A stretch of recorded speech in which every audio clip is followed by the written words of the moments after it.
think the best thing that you can do is to have somewhere at the very, very least, minimum bar is something on the internet where someone can go and get the elevator pitch for your product and why it's compelling, and leave their email. That's a low bar. It's not, right? We're not talking about something way up here.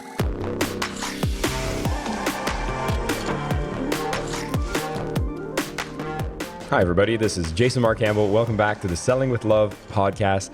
I have a man who is a legend in the field of really understanding your customer, really building technology and companies that really help marketers, PR people, as well as entrepreneurs, product builders to find that customer, find that fit, and really be able to serve them with more information. And for those of you who are familiar with the concepts of my book, one of the key pillars of Selling with Love is loving the client. And how do you do that? Well, by understanding them more. So Rand Fishkin is with me today. He's the co-founder and CEO of SparkToro. It's a software startup with a goal of enabling high-quality audience research for all of those of you who are in marketing and as entrepreneurs. And really, we want to make sure that people don't need to go through expensive, time-consuming, inaccurate surveys, impossible to scale manual research, and really using a tool that allows you to do this efficiently and to be able to connect more with the people you want to serve by understanding them better. He was also the CEO, co-founder of SEO Moz, which was all about search engine optimization, and he spent most of his career helping people do better marketing. The man has been featured in Puget Sound Business Journals, 40 Under 40, The Next Web, Inc. 500, hundreds of other publications.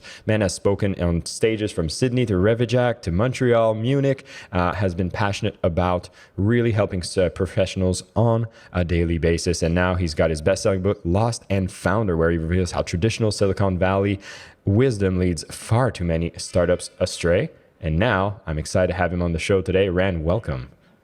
Yeah, thanks for having me, Jason. I'm really excited about this new venture, particularly where you've been finding issues in the market that people have been struggling with. And I see that you find and create software that finds this, which actually brings to the notion of what you seem to be doing really well, which is understanding the customer, the needs, the problems, and finding solutions for that. So I just want to know, like, from you starting businesses, do you always start with really understanding the client? Like, what is the type of research that you do before you even start a business here?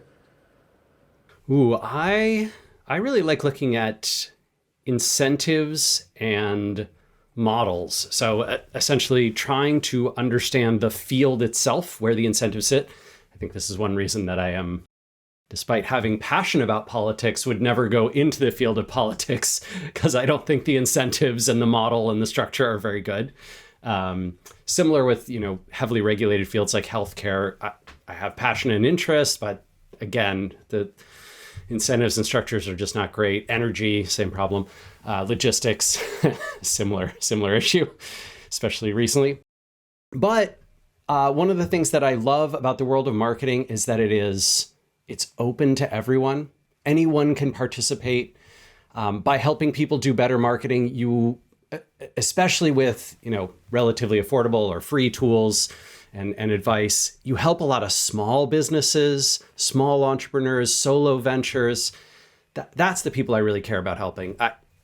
Look, SparkToro and Moz before it, my previous company, had lots of big enterprise customers, but they're not who I'm passionate about, right? Like you're Wells Fargo, fine, you can sign up and put in a credit card just like anybody else. But you're a solo creator on Etsy and you're starting your Shopify store and you're shipping, creative food gift baskets around the US. Oh my God, please, I want to help you. What can we do together? So that's sort of my foci around where I choose to invest my time and how to build things.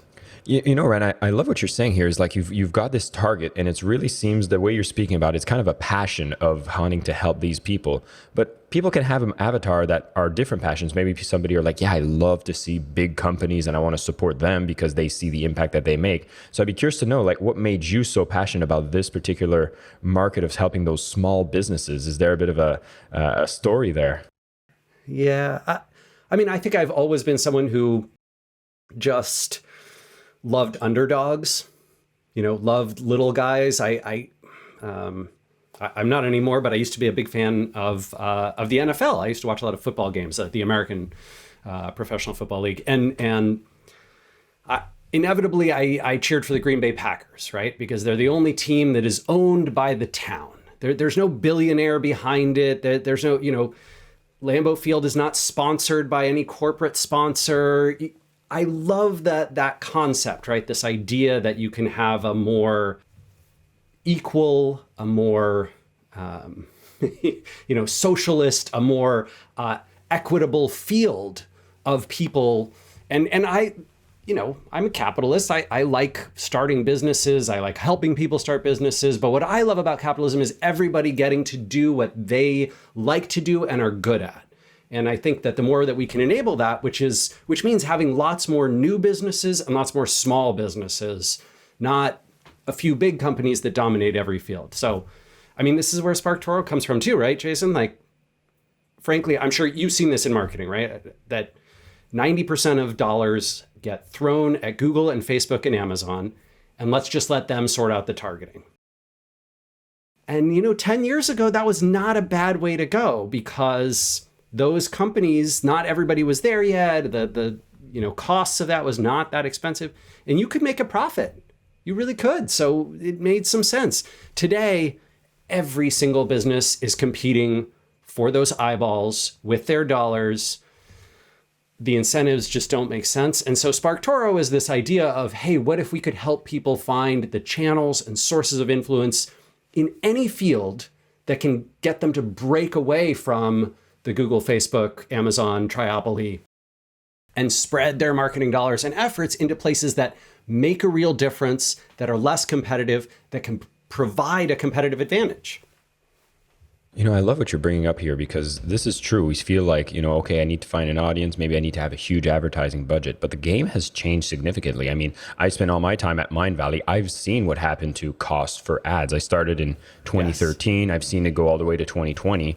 And I remember even the conversations we were having with experts in the field. They were saying there's a golden opportunity right now, and it's not going to last long because big companies are going to figure out that going on Facebook, going on Google, going on Amazon is going to give them way more return on investments. And then they can throw in billions, and then it just makes the marketplace so much more expensive. And so you've been talking about what are these new types of opportunities that people should be looking at that are beyond the advertising. Could we elaborate a bit more about what we should be paying attention to, especially if I'm a coach, solopreneur, or a creator? Yeah, so I think for any business owner, and especially small and medium business owners who essentially don't need to reach millions or hundreds of millions of people with their message, their brand, their product, your opportunity is almost certainly going to be better in a niche, an area with a source of influence that is small but very well targeted to exactly the audience you want to reach than it is, trying to rank for a bunch of keywords in Google, or trying to have the best Facebook ad, or trying to, be the first product that comes up on Amazon. I think the big challenge is that not many people think about what are the email newsletters that my audience subscribe to? What are the podcasts that they listen to? And this is weird because we're having this meta conversation, but seriously, they don't, right? They don't go, oh yeah, I serve, chefs in Southern California. Guess what? There are podcasts that are very popular with chefs in Southern California. And if you can identify those and you can get your friend to introduce you to the host and you can be a guest on that podcast, that is a far better marketing opportunity, far better time spent than optimizing your Google ads. Same thing is true, with finding webinars or conferences and events, or finding a website that reaches that audience, an email newsletter that reaches that audience, and getting in front of those people. I was talking to someone earlier about the restaurant business and mentioned that if I could choose one, right, being the restaurant that comes up first for my category in Google Maps, when you search for whatever it is, Thai restaurant, Southern California, would I take that, or would I take Eater's best of SoCal list and put myself in the top 10? And I would always take the Eater list. I don't know if you've tried, but whenever I go to a place, I go to the Eater list, and the reservations are booked at every one of those restaurants in the Eater 22 or Eater 25. And the reason is that is an editorial endorsement from a source of influence that people trust in that field. And I don't think there's a better way to do marketing than to get into those sources. we can just look at our own behavior. I mean, I've had so many times that I'm looking at Google for reviews and there's just not that, it doesn't seem to hit the nail on the head. And like the results are good. There's some reviews, but it's not enough. Like I could say, hey, I want to have like a very fancy Thai restaurant experience. And then you're going to see a very highly rated Thai restaurant, but then it'll be like, fast food or Thai Express. And you're like, maybe not quite what I want. And there seems to be that mismatch and this kind of center of influence, trusted advisory, these places that you would go to get that information seem to be getting more and more power in the marketplace. And it almost seems like there's an influencer 2.0 going on where 1.0 was just like, hey, if you're like fancy, you got a lot of influencer or followers, we're just going to throw money at you. But now it seems to have shifted to more specificity. Am I calling a right trend here? Yeah. So, I mean, the way I think about it is I'm not going to change people's vocabulary around influencer marketing. Like, I think that's always going to be focused on, oh, hey, there's the half naked guy on the beach who does lots of push-ups and is very good looking in this classically handsome way. And like, he's going to pose with your product for $500 on Instagram. Fine. That's influencer marketing. I'm not going to change people's minds about that. But whatever you want to call marketing through your audience's sources of influence, that is what I really want to help with, right? That is what I have personal passion and interest around. And that's where I think marketing opportunities, that the best, most underinvested in, most competitive advantage building marketing opportunities exist right there. I love it. Now, I'd love to maybe go into a bit of a case study. I have a lot of people who are listening to this podcast, might be those small business owners, usually either in the education space, whether it's personal growth, coaches, consultants. There's a huge life coaching industry that's booming like crazy. And, a lot of times they're trying to think like, okay, who should I find my customer? Where are they hanging out? Those are big questions that even when I consult them, I tell them, okay, you got to find out where they're hanging out. Now, you can use SparkToro because I know this is a tool that actually does a lot of this, but could you walk us through what are some first things we should be thinking about to be even starting to find out, okay, where are these people hanging out? What's the thought process we're doing here? Yeah, I mean, so the first thing I would think about is product. Like if, as you mentioned, the coaching space, life coaching space, for example, is very crowded, you need a differentiated product. Maybe you're a life coach for, I don't know, professional women in the Midwest, right, of the United States. And you might say, oh, that's my target. Or no, actually, I'm a life coach for older folks near the end of their career or thinking about retirement. And that's a very underserved niche. And so that's my target audience. I'm going to go after that group of people. What are you going to do that is unique to them? What's going to serve them better than anyone else in the field? And this is where I would, quite honestly, Jason, I would focus on surveys and interviews. I would have lots of conversations with those people. Hey, what are you doing in your life? Where do you struggle? What are the challenges that you're facing? What do you listen to and read and watch and consume? Who do you trust in the field now about this? And then you assemble those answers. That can be very informal, or you can have a very structured approach. Both work fine. And then I would take that data, right? These are things these people talk about online. This is what they follow. Here's some of the websites they visit. Here's some of the social accounts that they, really, really like, that resonate with them. And then you can plug those into, a tool like SparkToro, or we have a couple of folks who do similar things. There's one called Helixa.ai. There's one called Audience with an S. You could use SimilarWeb, right? SimilarWeb is great if you know of a website that your audience is visiting. You can plug that in for free and scroll down to the competitor section. They'll show you what else that audience visits. So there are ways to get data out of these sort of passively collected tools that get information about what people are doing on the web. And you can use that data to identify those sources of influence. So now you've got, all right, here's 20 podcasts that I want to try and get on. Here's 50 email newsletters that I want to try and get to feature me. Here's 30 people's Twitter accounts and 10 Instagram accounts and 60 LinkedIn accounts. And here's a Facebook group. And here's whatever all those sources of influence are. And they're going to be very different across different sectors. But you've got your target list. And my suggestion is focus on that. It is free to network your way, content build your way, expert authority build your way into those groups to get featured by those people in publications.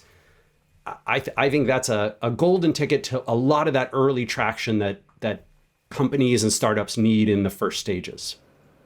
I love this advice. I advocate for the exact same. So I'm glad that we're resonating here. And it's really just doing that groundwork, going from a one-to-one first, right? Like not, I think an easy mistake to make, and I've done this so many times because I remember I was in a process of finding an avatar and I just went to SparkToro first. And I actually felt like, oh, well, now I'm like, I found myself going deep into doing research without really having an aim, not having a baseline. And I think that's sometimes intimidating, especially if you haven't picked an avatar yet.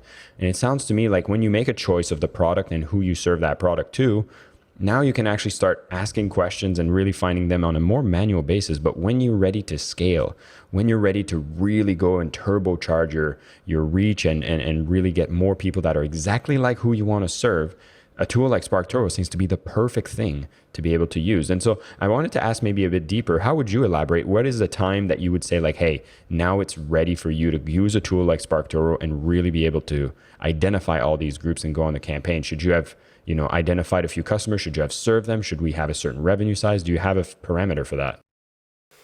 I'll be honest, I kind of like using the audience research process. Interviews, surveys, passively collected data, tools like SparkToro. I like using it sort of in phases. So I think it can be really handy to do upfront as you are just beginning to understand a sector. So it might even make you change your mind about which sector you want to serve. Maybe you have this idea like, oh yeah, I do want to serve, older folks, folks who are thinking about retirement and thinking about their sort of post-retirement career projects, professional related projects, and I want to be life coaches for them. And then you go and you look and you're like, gosh, you know what? That group is just not active. I don't know if maybe it's not resonant with that generation yet. Maybe it's not something that's taking off. I don't see those people sort of communicating about this or following anything. It's very hard to find even some. I'm changing my mind. My focus is shifting. I'm going to go after a different sector. I think that's actually a pretty smart thing to do. You might want to, ready, aim before you fire, as to use not my favorite analogy, but there's a lot of value after you've launched and started to earn your first customers, hopefully probably through your network, especially in the coaching and education fields. Hopefully you've already built a network through some of the professional things that you've done in your life. And so now you are producing content and publishing things on LinkedIn and Twitter and your blog and your email newsletter and all that sort of stuff. And you're bringing in some people. And now you want to try and identify who are those right customers? Who are the people who are sticking with you, with whom your message is really connecting and your service is proving valuable? And if you can even take 5 or 6 of those people and look at their job title, hashtags that they use in their content when they publish, accounts that they follow on social media, YouTube channels they subscribe to, just a few. And you can take any of those sources or traits and plug them into, a tool like SparkToro and get out data like, oh, okay, people who use the hashtag, let's say wildlife photography, they follow these sources. They watch these YouTube channels. They listen to these podcasts. They subscribe to these newsletters. They visit these websites. Now you've got a whole bunch of marketing opportunities. And here's topics that they talk about. Oh, okay, I should publish more on those topics. Here's hashtags they use. Oh, I should follow those hashtags and jump into those conversations, because you can reach more of the people who are like your target audience. And I like the approach of, years ago, I did consulting for Yelp when they were an early stage startup. And one of my favorite things that we did at Yelp was like, Jeremy and Michael, the founders, they took San Francisco and they basically said, we are going to nail this one market, just the city of San Francisco. And then once we've got the market nailed for San Francisco and Yelp is super popular there and, works really well, then we're going to go to Portland, Oregon. And once Portland and San Francisco are working well, then we're going to go to Sacramento. And now we can go to 5 cities next and 10 cities after that. And that model works really well when you're scaling with customer groups too. So if you are serving wildlife photographers, landscape photographers are next, right? And after that, it's portrait photographers and then wedding photographers. And then you expand outside of photographers to other kinds of creatives. You get the idea, right? You're taking one group and a system that worked really well for you to serve them with a good product, make them happy and delighted with it, market to them, and you're replicating again and again. I think that's the methodology I would recommend to pretty much everyone. I love this. It's something we talk a lot about, is try to get really specific on who you serve so you can be the best to serve them. And I think there's this idea of scarcity when you make that choice. It's like, oh my God, if I pick wildlife photography now, I'm going to exclude a portrait photographer who comes to me. And it's like, no. When you start opening your eyes with that level of focus, you see the scale of what exists of just that specificity. And even using the tool like SparkToro here is like, you realize like, oh my God, there's a lot of them. They're hanging out online and there are places to advocate for them. I remember I was looking at, one of my favorite clients I've served was actually a beauty center CEO in Southeast Asia. So she basically was looking to promote her centers, but didn't want to use the tactics that were used in the industry, which is like using shame, guilt, and telling people like, oh my God, if you don't do this laser surgery, you're going to be old, you're going to look horrible, and your husband's going to leave you. It was like manipulative, savage type of sales processes that were just not something that resonated with her values. In her case, is like, hey, everybody who walks into the center is beautiful. And if you choose to do anything, then of course we're going to support you on your journey for self-love, etc. And this is really what she wanted to do. And I loved helping a customer like that. And I remember using a tool similar to SparkToro because I didn't know it existed before. I had to do a lot more manual research. I found something like 10 podcasts that specifically speak to entrepreneurial women in the beauty industry. And I'm like, whoa. Like any niche that I pick, I can be so specific, and there's tons of resources where they hang out. And now it's not like, oh, I want to get on the Joe Rogan podcast, which, pipe dream if you're just getting started and you got a lot of competition with superstars. But if I can get on this small, let's say like Seattle Beauty Center, entrepreneurial women, like that's a place that I can initiate that conversation and get myself into this audience where they're already at, which kind of brings me into maybe outside of the core of what you do. But do you have any words of advice of what should we have prepared before we start reaching out to these people to do collaborations? Because in my case, I'm like, I have this podcast, I have a book coming up, but should we be concerned about, should I have my branding ready? Should I have a social media following? Like, what do you think are the minimum requirements? I think the best thing that you can do is to have somewhere at the very, very least, minimum bar is something on the internet where someone can go and get the elevator pitch for your product and why it's compelling and leave their email. And you could do that before you ever launch whatever product you're thinking about launching, and you could still go promote it on podcasts and in other people's newsletters and, get published on different websites and try some, advertising if you want to see what are the click-through rates and conversion rates like, how many emails are you capturing, are they, high quality? You can absolutely do that. I think it's actually a pretty darn good idea to start building up that excitement list before you launch. SparkToro technically started the day after I left Moz, which was March of 2018. So almost 4 years ago now. And we did not launch our product until May of 2020. So, long time to build it. And that whole time we were building, I was doing podcasts like yours and doing webinars and writing blog posts and tweeting and publishing to LinkedIn and Facebook and Instagram and all of these things with the goal of driving people essentially to the website, people who are excited about the concept, even before the product ever existed, just excited about the idea of what the product could do, driving them to the website so that when we launched, we had 15,000 people that we could email and say, hey, it's ready. Right? And we had an early access invite list, and you sort of, got your invite in order and all that kind of stuff. You don't have to be fancy about it, but so long as you've got that pre-publication, pre-launch email list ready to start accepting people, I think you're in a good place to start promoting something. That's a low bar. It's not, right? We're not talking about something way up here. I'm glad you say that because I feel like we create our own barriers to even get started. and you can be stuck in that like endless research mode. And I think the tool like SparkToro is amazing, but I could also see that it could be some place that's like, oh, I'm going to keep searching, but not take action, not go out and sell. And I just want to thank you for all the insights we've had so far. And there's a special question I want to ask in conclusion here, which is one that I love to just get an insight from whoever I interview, is when you hear something like a concept, selling with love, like what is your philosophy on sales? And do you feel like it's an act of love yourself? Yeah, interesting. So I'll be honest, I really dislike sales as far as the process of selling. And so, but Jason, I don't know if you know this, I am a crazy fan of love.